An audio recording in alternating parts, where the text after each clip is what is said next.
که منم شخصا همان ملاقات‌هاشون صحبت‌هاشون توسط رسانه‌ها حتما می‌بینم و تحلیل خود می‌گیرم و خیلی هم مشکافانه دقیق خیلی زیبا سخن می‌گویند و از علم تاریخ سیاست و جغرافیا همه اجتماعیات همه جا فراگیر هستند. من یک پیشنهاد دارم اگر همه راضی باشند بخصوص محترم رکتور دانشگاه ما راضی باشند و همین کس همین یک دانشمند معروف عنوان پروفسور فخری دانشگاه ما داده شود. اگر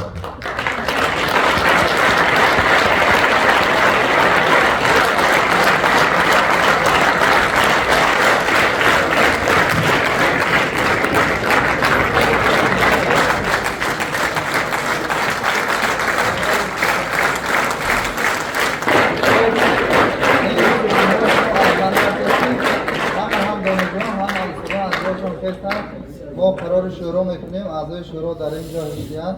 حتما به شما عنوان پروفسور فخری دانشگاه دولتی حقوق و بیزنس و سیاست پیشنهاد میکنیم.